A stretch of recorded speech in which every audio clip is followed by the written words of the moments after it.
Meignet. Alors, vous savez ce qui s'est passé il y a 2 mois aujourd'hui, un narratif assez violent, assez intimidant, assez menaçant, arrogant, superbe de la France vis-à-vis du Mali.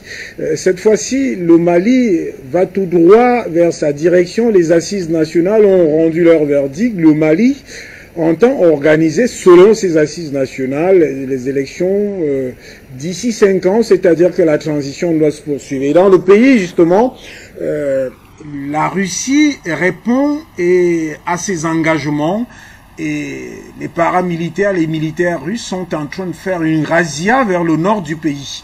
Ce n'est pas du goût pratiquement de la France et de le monde du bloc occidentalo-américain. Comment vous appréciez cette randonnée lancée par la Russie dans un autre pays africain? On sait que ça a déjà eu lieu en RCA.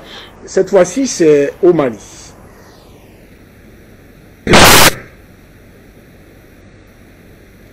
Activez votre micro. Tout à l'heure, le président Djamel parlait de la limitation que, effectivement, il y a une jauge là. Il faut savoir qu'au niveau des stades, c'est 80% de la capacité du stade à Olembe lors du déroulement de cette CAN-là et 60% dans les autres stades. Donc, ça veut simplement dire que les stades ne seront pas forcément pleins. Malheureusement, malheureusement, alors que j'ai vu des stades en Angleterre où ça sévit, n'est-ce pas, le Covid plein. Bon, je comprends pas pourquoi. Ils veulent qu'il y ait des jauges pour les stades camerounais. Bon, concernant le Mali, effectivement, je crois qu'il y a un véritable problème. C'est-à-dire que le Mali veut être, enfin, des gens, les Occidentaux notamment, et bien évidemment la CEDEAO, veulent mettre le Mali sous tutelle. Il faut que le Mali, historiquement, c'était l'empire du Mali, je veux dire, qui englobait la plupart des pays d'Afrique de l'Ouest. Bon, maintenant, ceci dit, concernant la Russie ne fait jamais de bruit. On l'a vu très bien. Vladimir Poutine ne fait jamais de bruit, il agit. À la différence des Occidentaux qui passent leur temps à parler, à menacer, etc. Mais je crois que ces gens doivent comprendre quelque chose. L'heure est arrivée où il faut changer de logiciel. Toujours prendre les Africains comme de grands enfants, comme il le disait auparavant. C'est terminé. Je vois mal comment on va considérer des gens qui dirigent un pays qui est pratiquement en guerre. On leur demande d'organiser des élections alors qu'il n'y a pas encore la sécurité dans le pays. Et c'est pour cela que moi je soutiens n'est-ce pas, les Russes, à partir du moment où ils ont donné un calendrier. Et ils tiennent habituellement leur calendrier. Ils ont tenu leur calendrier en Centrafrique. On voit qu'aujourd'hui, cette horde de barbares, n'est-ce pas, qui voulait prendre le pouvoir en Centrafrique, n'arrivent plus, ne peuvent plus prendre le pouvoir, et puis leurs exactions ont cessé plus ou moins.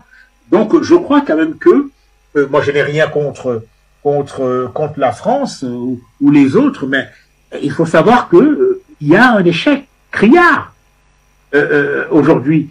Depuis combien d'années les Français sont au Mali? Ça fait pratiquement 9 ans.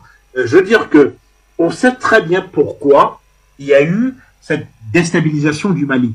La déstabilisation du Mali vient du fait que ces gens-là, encore les mêmes et toujours les mêmes, et ceux qui aujourd'hui nous lancent des cris d'orfraie pour dire que voilà, les militaires veulent s'éterniser au pouvoir, ils sont allés tuer Muammar Kadhafi. Il faut le dire, c'était le seul but.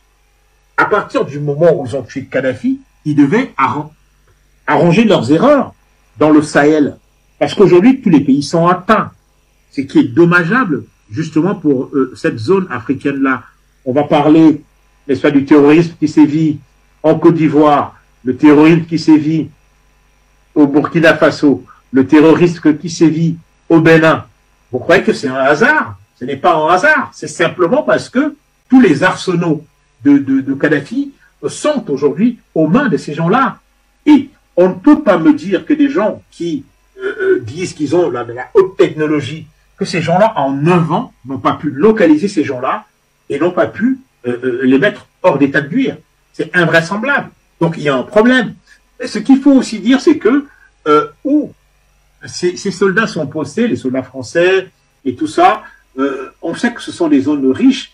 Il suffit de consulter la cartographie minérale du Mali pour comprendre que ces gens sont stationnés dans les zones où il y a de l'or, dans les zones où il y a le diamant, dans les zones où il y a le pétrole, dans les zones où il y a le gaz. Est-ce un hasard? Non. Et ces gens-là ne vont jamais quelque part au hasard. Donc aujourd'hui, il faut le savoir et il faut le dire. Il faut le dire.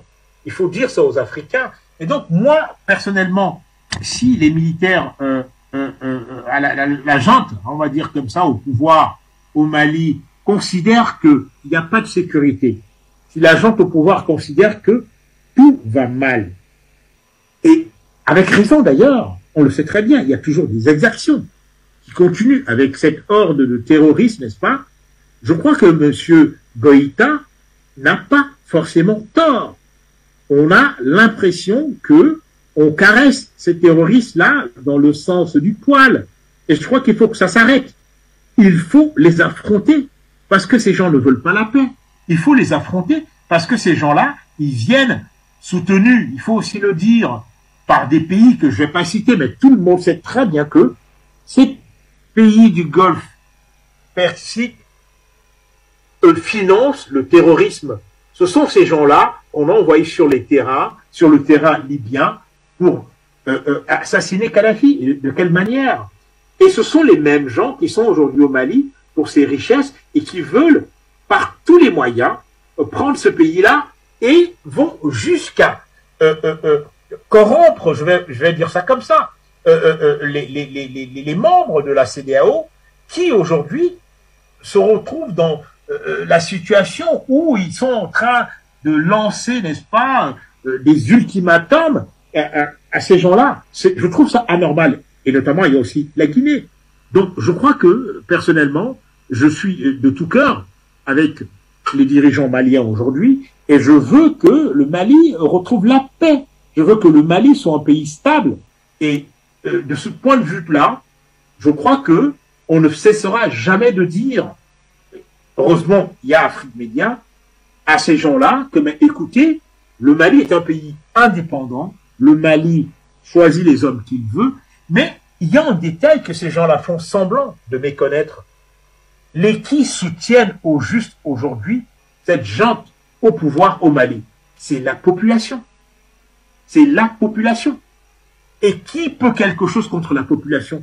Donc, que veut-il réellement faire au Mali avec ces injonctions?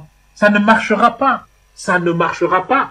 Et le stratège qui est aujourd'hui Poutine, il a compris.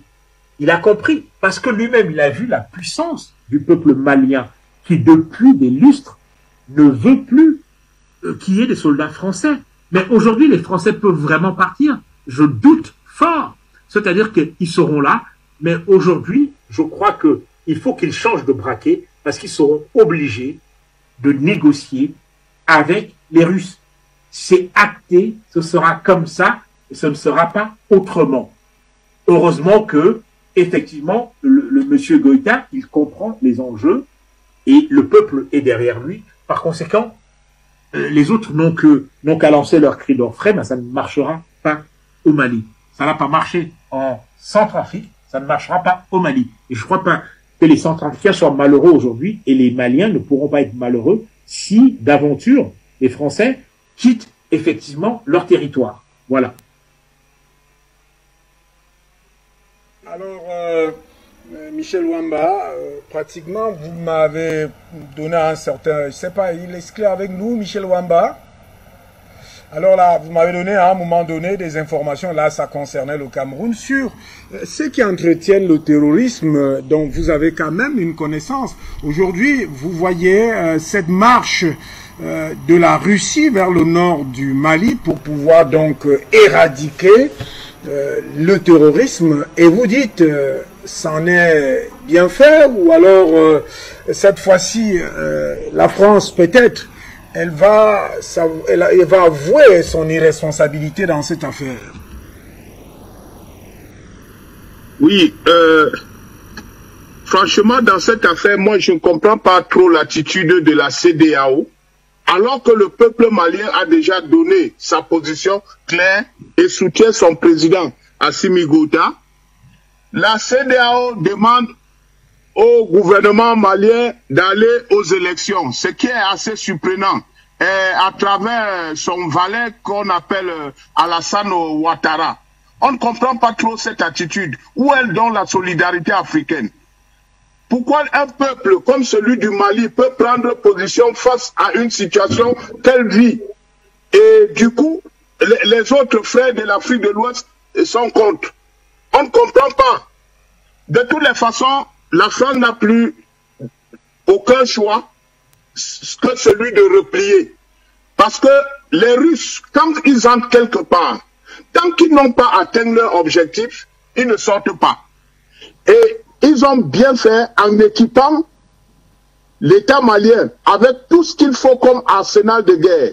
Je peux vous rassurer aujourd'hui que les Maliens sont, au plan militaire, l'un des pays les mieux équipés de la sous-région ouest-africaine. Parce que quand vous regardez le type d'armes que la Russie a confié à ce pays, vraiment ça fait peur. Et tout le monde sait que derrière cette histoire, la France qui ravitaille les terroristes ne pouvait pas leur donner un équipement pouvant faire front à ce type d'arsenal. Par méfiance, parce qu'eux-mêmes ils sont conscients que demain, ce qu'ils font à l'État malien peut se retourner contre eux. Cette politique, nous la connaissons. Elle a fait ses preuves en Centrafrique, en Guinée, au Burkina Faso, où vous avez vu comment les peuples se sont soulevés comme un seul homme pour dire nous en avons marre.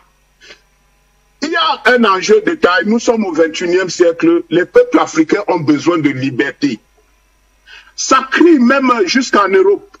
L'Italie aujourd'hui va frontalement contre la France parce qu'elle continue à maintenir nos pays dans la paupérisation totale. Ce qui fait que ça leur dérange. Quand les gens traversent la Méditerranée pour aller mourir en Europe, ça dérange. Et on accuse la France directement là-bas. Je crois que si tous les pays se mettent ensemble avec le Mali, nous allons définitivement booster la France hors d'Afrique. Et comme ça, nos chefs d'État auront la force de dire nous sortons du franc CFA. On ne peut pas devenir riche en étant esclave de quelqu'un. Ce n'est pas possible. Ce n'est pas possible. Aujourd'hui, la lumière de l'Afrique se trouve au Mali, portée par un homme, Assimi Goïta. C'est le président que tous les Africains doivent soutenir. Notre liberté passera par là. Donc, les Maliens ont décidé, Assimi Goïta, 5 ans au pouvoir, qu'on le veuille ou non. C'est comme ça que ça va se passer. Qu'ils aillent même trouver le diable, ça ne changera rien du tout. On sait comment ils ont tué Kadhafi.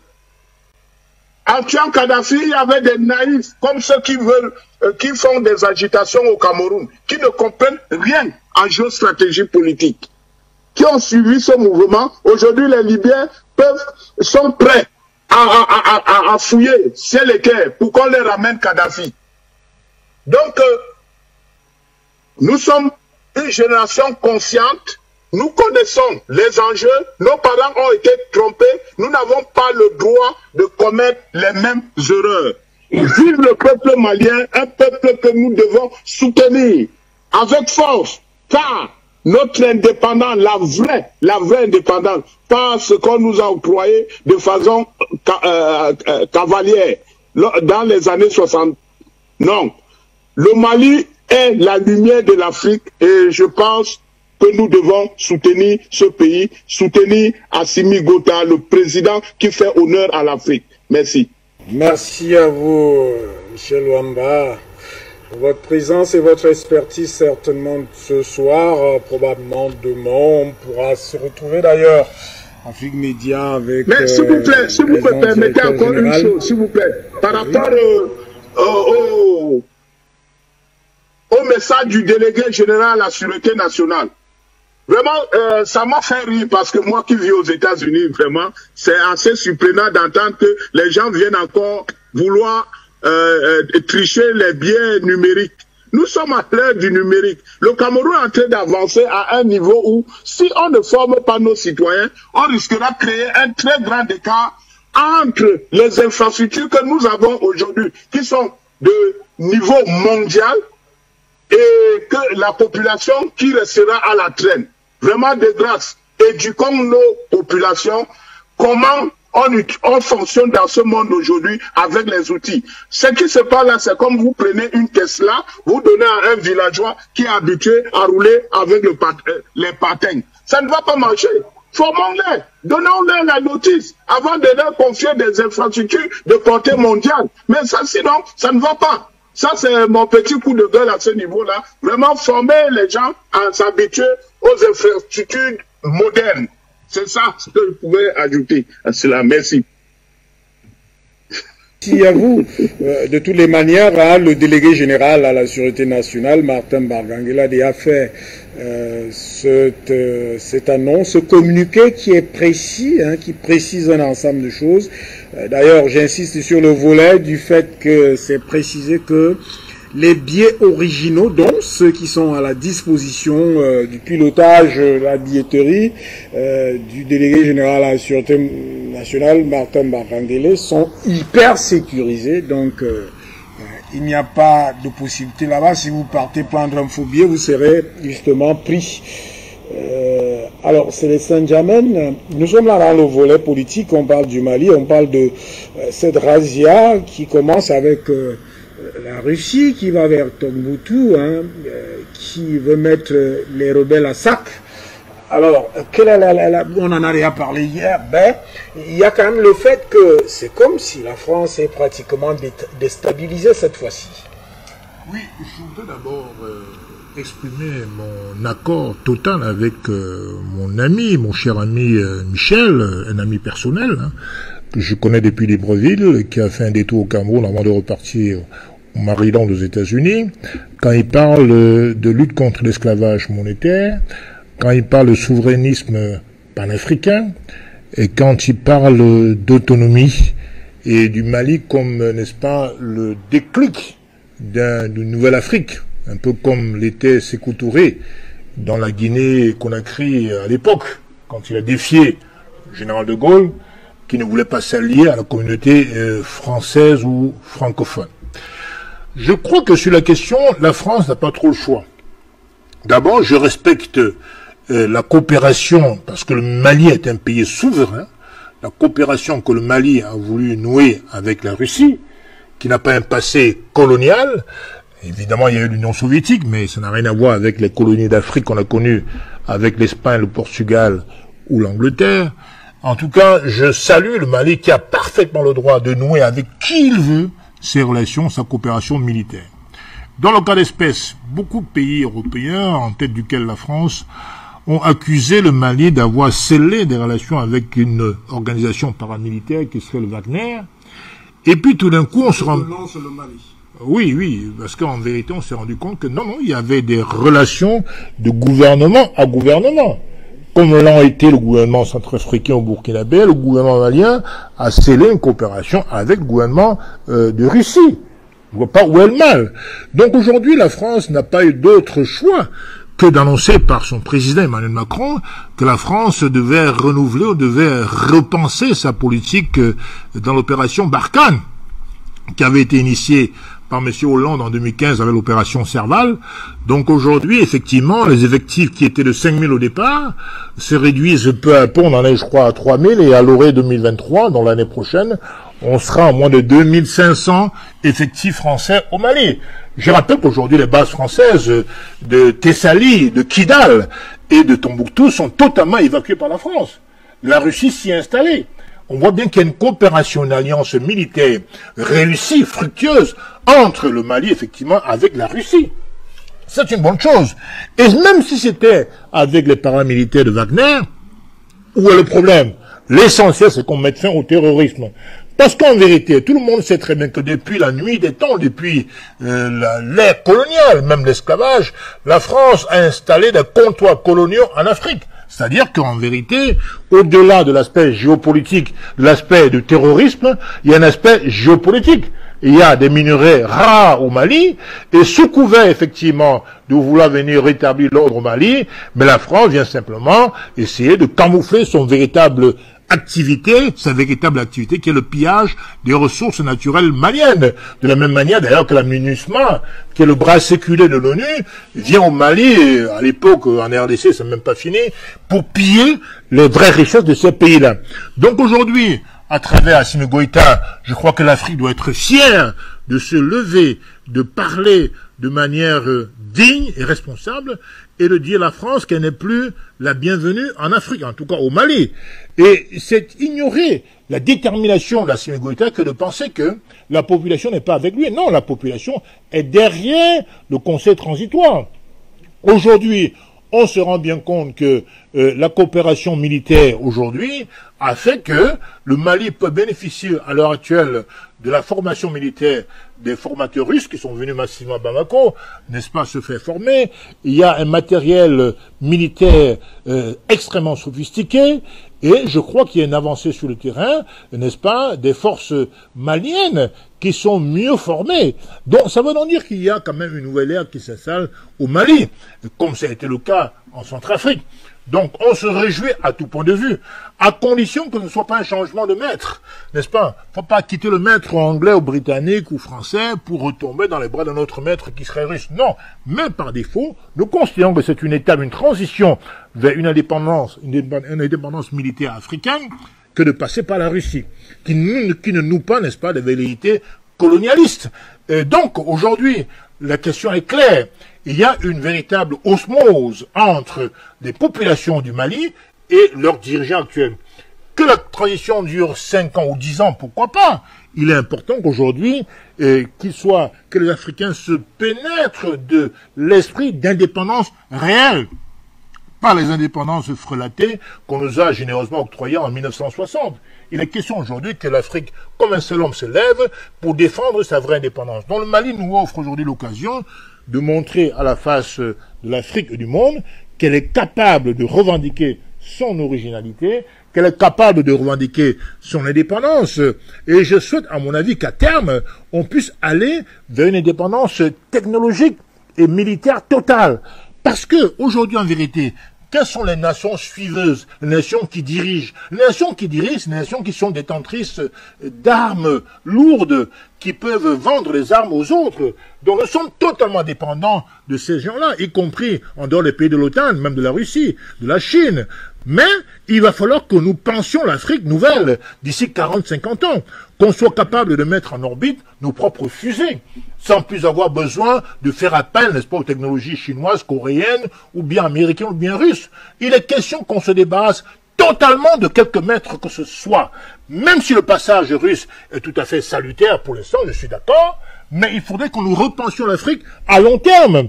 Parce que si vous avez une indépendance économique, parce que nous produisons de matières premières, les prix, on les impose encore à l'Afrique. Je suis désolé. On transforme très peu nos matières premières, donc ça nous permet pas de créer des emplois véritables en Afrique, puisqu'on les transforme pas, ou très peu. Ensuite, sur le plan militaire, il faut encore qu'il y ait des formateurs, des recyclages à l'extérieur pour nous aguerrir. Ce n'est pas normal. Nous devons pouvoir mettre en place nos propres écoles militaires capables de former des vrais officiers, des soldats, des combattants, etc. Et il nous faut enfin, n'est-ce pas, une espèce, j'allais dire technologique. Parce que si nous n'équipions pas nos universités des pôles d'excellence, si on n'équipe pas nos universités des laboratoires de recherche, on ne pourra pas créer, on ne pourra pas inventer. Or, sans invention, on n'a pas d'industrie. Pour inventer les armes nouvelles, plutôt que de les importer, il faut bien sûr initier, galvaniser, exalter la jeunesse africaine à pouvoir elle-même se lancer dans la recherche et puis à terme découvrir, n'est-ce pas, la fabrication des armes qui sont propres à l'Afrique. De la même manière qu'aujourd'hui d'ailleurs, je vois que l'Ouganda et le Rwanda sont en train de monter leurs propres usines de véhicules, de bus, etc. Aujourd'hui, c'est au niveau des voitures. Mais nous espérons que demain, l'Afrique ne sera pas à la traîne, n'est-ce pas, ou à la remorque des nations dites occidentales pour la technologie. La Chine, il y a 45 ans, n'était pas là où elle est aujourd'hui. Elle a bénéficié aussi d'un transfert de technologies. Or, nous, en Afrique subsaharienne, on n'a pas encore ce transfert de technologies. C'est indispensable que l'Afrique ne soit pas dépendante demain ou de la France, ou de la Russie, ou des États-Unis. Non! On a besoin nous-mêmes demain d'inventer, de fabriquer nos propres Airbus, de placer en orbite nos propres fusées. Voilà le défi africain. Parce que le panafricanisme, c'est d'abord un espoir ancré dans la capacité des Africains aussi à se renouveler, à se mettre au même diapason que les autres. Je veux dire que c'est Césaire qui disait que, n'est-ce pas, l'universel, ce n'est pas la juxtaposition de quelques puissances dominantes qui vont écraser les autres. L'universel, c'est effectivement la capacité de chaque nation, de chaque peuple, à apporter de sa civilisation au concert universel. C'est ça la vérité. Donc l'Afrique doit se réveiller et surtout mentalement penser qu'à terme, nous allons nous-mêmes être capables de produire tous ces éléments que je viens de citer. Merci. Samuel Deneudeur-Youli, la Russie est quand même là, qui fait... Quelqu'un parlait de panique, qu'il y avait la panique à l'Élysée, il y avait la panique au Quai d'Orsay, mais cette panique est maintenant à Gao, à Tombouctou, au cœur du Mali. Monsieur Bertoul, nous sommes tous censés le savoir que ce n'est pas une panique, c'est une débandade totale. Parce qu'aujourd'hui, ce précaré de francophones dont le seul un pays avec 14 pays en main, c'était un acteur qui était également chez bandit, excusez-moi les termes sur le plateau.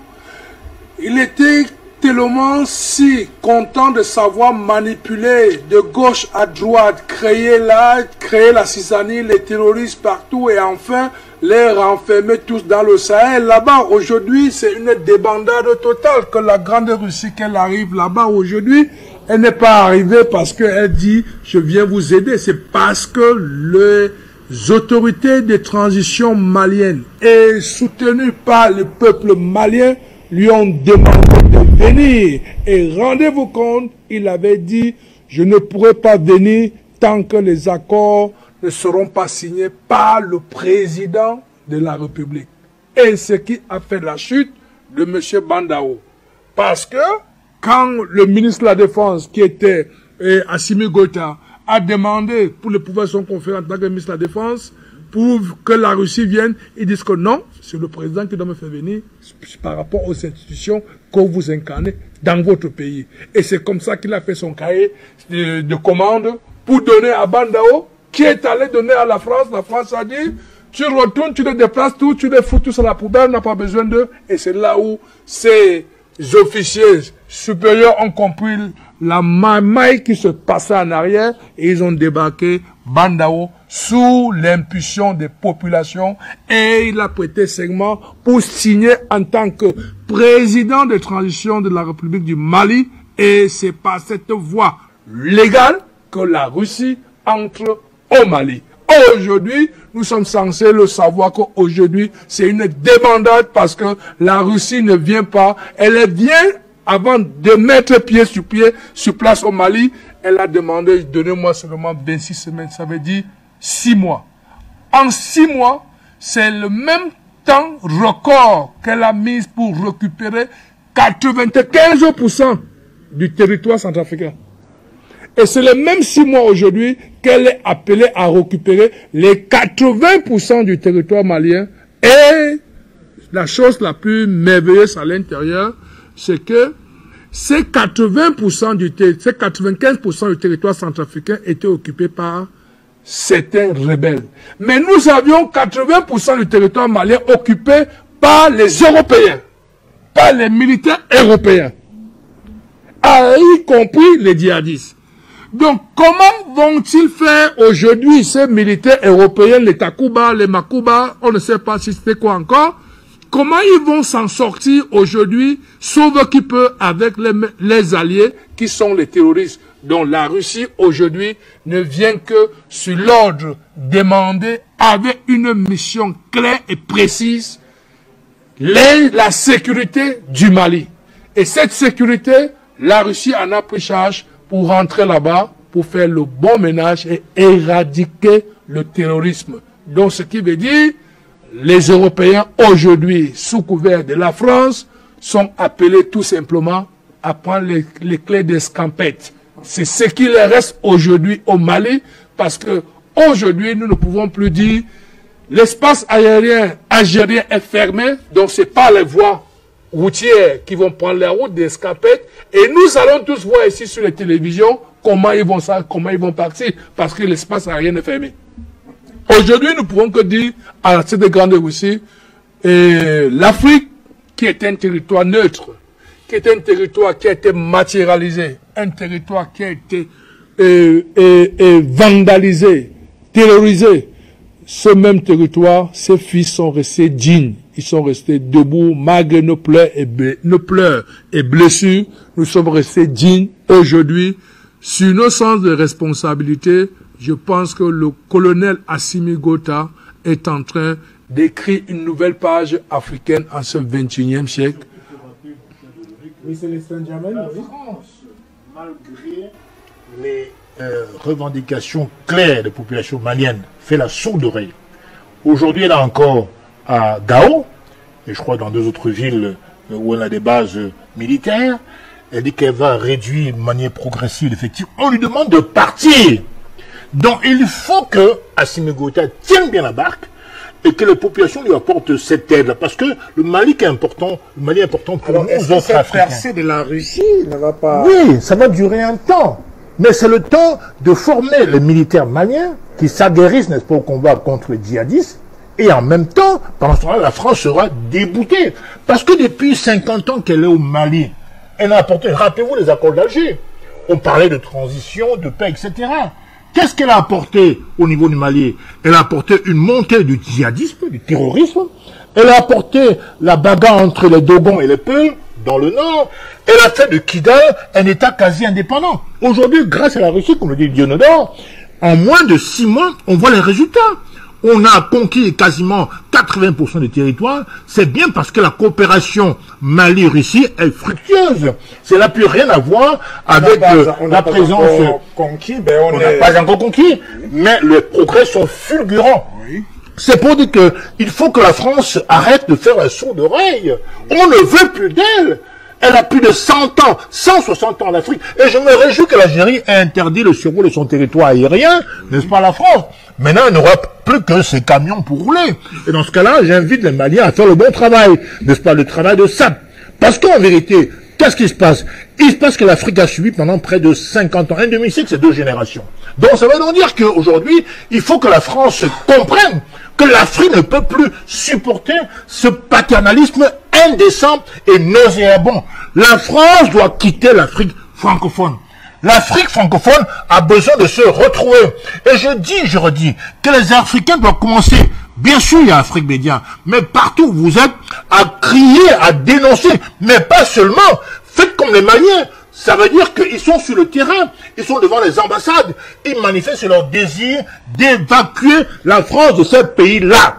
L'Afrique a besoin de reprendre du poids de la bête, de se mettre debout, et je crois que si on continue comme ça sera fini la France en Afrique francophone. Merci. Alors, Samuel Dionodore Youmbi, Célestin Djamel est en campagne. Non, je ne suis pas. Non, je ne suis pas en campagne. On parle de l'Afrique. C'est une manière, mon cher Hubert. Une manière de dire. Oui. Alors, je continue sur ma lancée, M.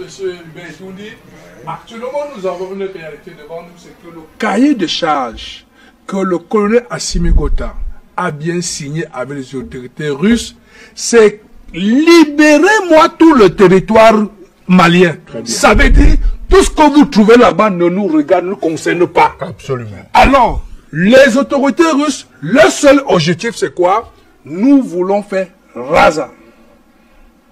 D'abord, la Raza, ça veut dire, nous ne voulons plus voir personne sur le territoire malien. Donc, ça veut dire, voilà pourquoi vous voyez, tantôt, la France, pour ne pas sortir sur les courses et les escapades, dit, on va réduire un peu, on va faire ceci. Mais tout ça, c'est tout simplement, pas pour gagner du temps, mais pour chercher à sortir par la petite porte.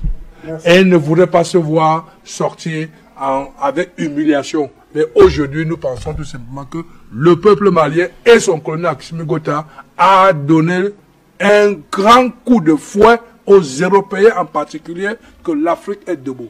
Merci à vous.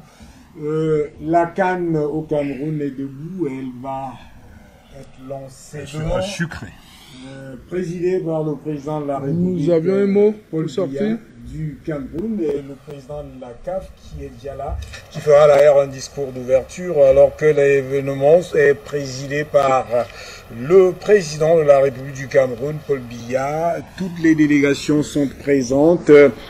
Pratiquement les 24 pays. Alors ça s'annonce, ce que disaient certains, une canne très sucrée. On l'a pris dans le bout hein, de la canne à sucre.